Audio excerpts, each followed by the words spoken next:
ನಮಸ್ತೆ ಮಕ್ಕಳೇ, ನನ್ನ ಚಾನಲ್ಗೆ ಸ್ವಾಗತ. ಇವತ್ತಿನ ವಿಡಿಯೋದಲ್ಲಿ ಗಣರಾಜ್ಯೋತ್ಸವದ ಸುಂದರ ಕನ್ನಡ ಭಾಷಣ 2025. ಬನ್ನಿ ವಿಡಿಯೋ ಶುರು ಮಾಡೋಣ. ಸೊ ಇಲ್ಲಿ ಮೊದಲನೇದಾಗಿ,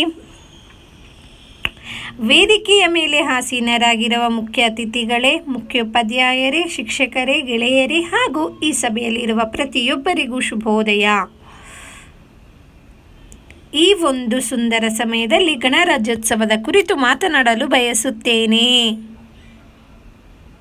ಗಣರಾಜ್ಯೋತ್ಸವ ಪ್ರತಿಯೊಬ್ಬ ಭಾರತೀಯನಿಗೂ ಹಬ್ಬವಿದ್ದಂತೆ. ಪ್ರತಿಯೊಬ್ಬರು ಭಾರತಾದ್ಯಂತ ಗಣರಾಜ್ಯೋತ್ಸವವನ್ನು ಆಚರಿಸುತ್ತಾರೆ. ಈ ವರ್ಷ ನಾವು 76ನೇ ವರ್ಷದ ಗಣರಾಜ್ಯೋತ್ಸವವನ್ನು ಆಚರಿಸುತ್ತಿದ್ದೇವೆ. ರಾಷ್ಟ್ರಾದ್ಯಂತ ಜನವರಿ 26ರಂದು ಗಣರಾಜ್ಯೋತ್ಸವವನ್ನು ಸಂಭ್ರಮಿಸುತ್ತಾರೆ.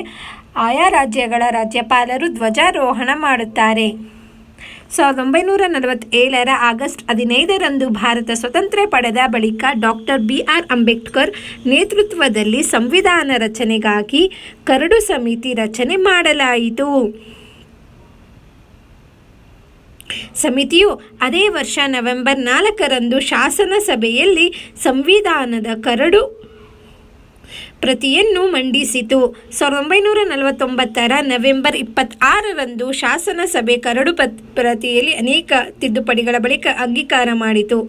ಈ ಮುನ್ನ 1929ರ ಜನವರಿ 26ರಂದು ಭಾರತೀಯ ರಾಷ್ಟ್ರೀಯ ಕಾಂಗ್ರೆಸ್ ಪೂರ್ಣ ಸ್ವರಾಜ್ಯದ ಘೋಷಣೆ ಮಾಡಿತು.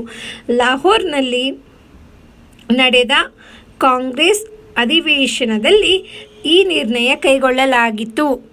ಈ ದಿನವನ್ನು ಶಾಶ್ವತವಾಗಿಸುವ ನಿಟ್ಟಿನಲ್ಲಿ 1950ರ ಜನವರಿ 26ರಂದು ಸಂವಿಧಾನವನ್ನು ಜಾರಿಗೊಳಿಸಲಾಯಿತು.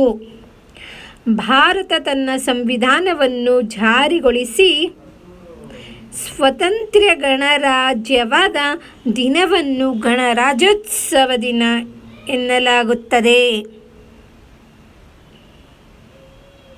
ದೇಶಾದ್ಯಂತ ಗಣರಾಜ್ಯೋತ್ಸವವನ್ನು ಧ್ವಜಾರೋಹಣ ಮಾಡುವ ಮೂಲಕ ಆಚರಿಸಲಾಗುತ್ತದೆ.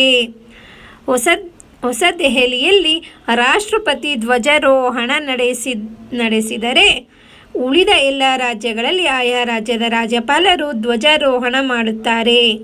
ರಾಷ್ಟ್ರಪತಿ ಹೊಸ ದೆಹಲಿಯ ಇಂಡಿಯಾ ಗೇಟ್ ಒಲಿದು ಅಮರ್ ಜವಾನ್ ಸ್ಮಾರಕಕ್ಕೆ ಗೌರವ ಸಲ್ಲಿಸಿ ಜನಪಥದಲ್ಲಿ ಧ್ವಜಾರೋಹಣ ನಡೆಸುತ್ತಾರೆ. ಆ ಬಳಿಕ ಭಾರತೀಯ ಸೇನಾ ಪಡೆಗಳಿಂದ ಆಕರ್ಷಕ ಪಥ ಸಂಚಲನ ನಡೆಯುತ್ತದೆ.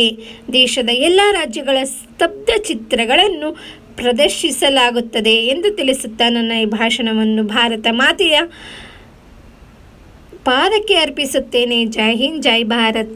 ಧನ್ಯವಾದಗಳು. ನಿಮಗೆ ನನ್ನ ವಿಡಿಯೋ ಇಷ್ಟ ಆಯಿತು ಅನ್ಕೋತೀನಿ. ಇಷ್ಟ ಆದರೆ ಪ್ಲೀಸ್ ಲೈಕ್ ಮಾಡಿ, ಫ್ರೆಂಡ್ಸ್ ಎಲ್ಲರಿಗೂ ಶೇರ್ ಮಾಡಿ. ಹಾಗೆ ಯಾರೆಲ್ಲ ಚಾನಲ್ನ ಸಬ್ಸ್ಕ್ರೈಬ್ ಮಾಡ್ಕೊಂಡಿಲ್ಲ ಸಬ್ಸ್ಕ್ರೈಬ್ ಮಾಡ್ಕೊಂಡು ನೋಡಿ.